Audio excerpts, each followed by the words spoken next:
The blizzard is a loud singer who delivers the shriveled melodies of the winter. Those hopeless sobs from the little crier shall not be heard, and within the storm forever linger.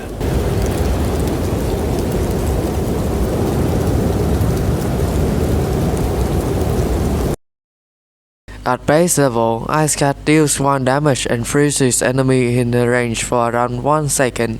Level 1 allows her to freeze faster and freeze more enemies in one attack. At level 2, she freezes enemies for longer. Level 3 allows her to freeze larger enemies, though it will be 5 times less effective. And of course, bosses are unaffected. She will unlock Brittle at level 4, aka Damwage Ampwificwation. Her overall stats are increased at level 5, and she can now freeze larger enemies for longer. At max level, Ice Cat's damage goes up greatly, and her damage amplification increases with each freeze.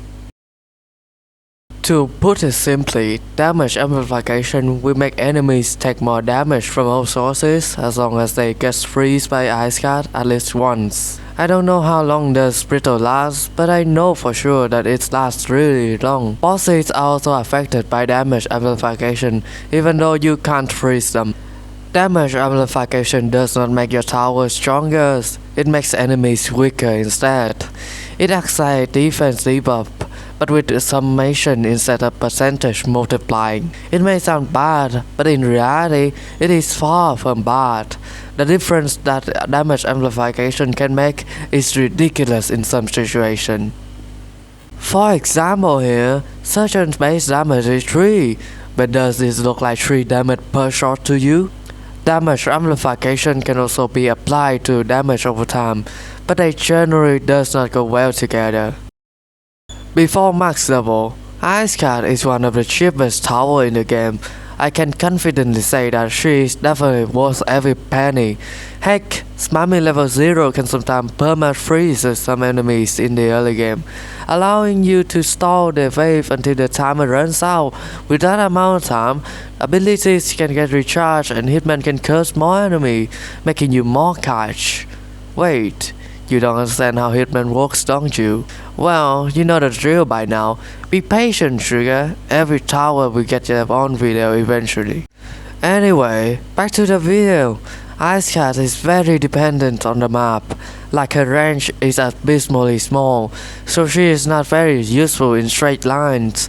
You will need to place her to the corners of the path like this, or just spam a lot of them, whatever is easier. For normal game modes, Ice Cat is a solid choice that you should absolutely consider choosing if you are reluctant on your last tower slot. For endless mode, Grandmaster and boss event, she is even more valuable since max level Ice Cat gives you a lot of damage amplification. She can totally help you kill the bosses faster. Your name won't appear on this leaderboard by itself, you know. Ice Cat is a horrendous early game option, if not useless.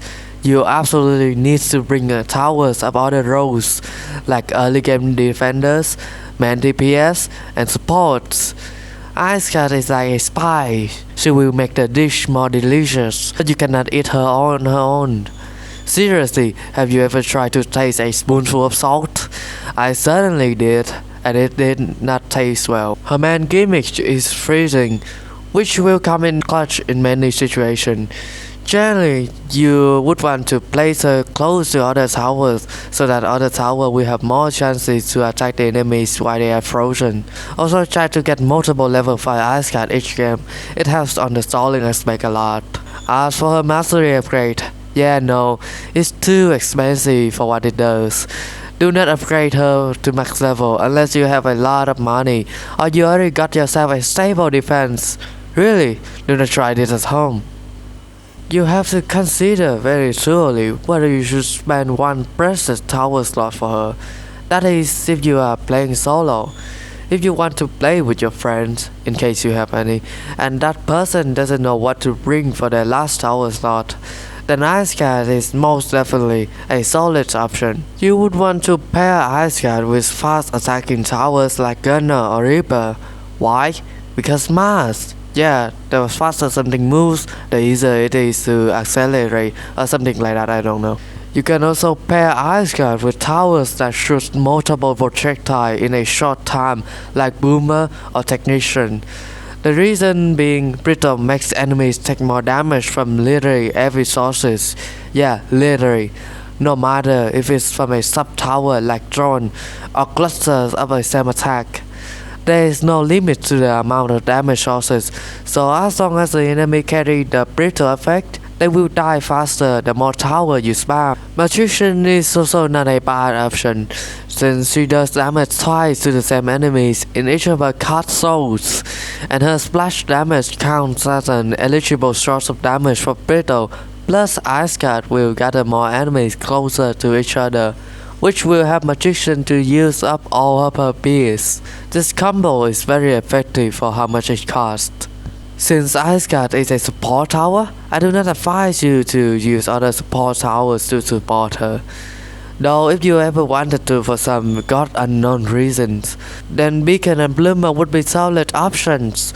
Ice Guard desperately needs those range and attack speed buffs, and hidden detection too. Ice Guard cannot see hidden enemies on her own. In conclusion, Ice Guard is honestly really good actually. Providing solid stalling with a cheap price and damage amplification can be a game changer in some situations. It's just that she is not totally necessary if you just want to play the game casually and you are not a sweaty little boss speedrunner. This video is not satire, the date is not April 1st. Ice Guard is unironically good. Don't sleep on her, she is not a pillow. Bloody hell, why is the script so long? This video is supposed to be about a Siri Ice Guard who freezes enemies. Alright, we'll stop there. Goodbye and have a great day.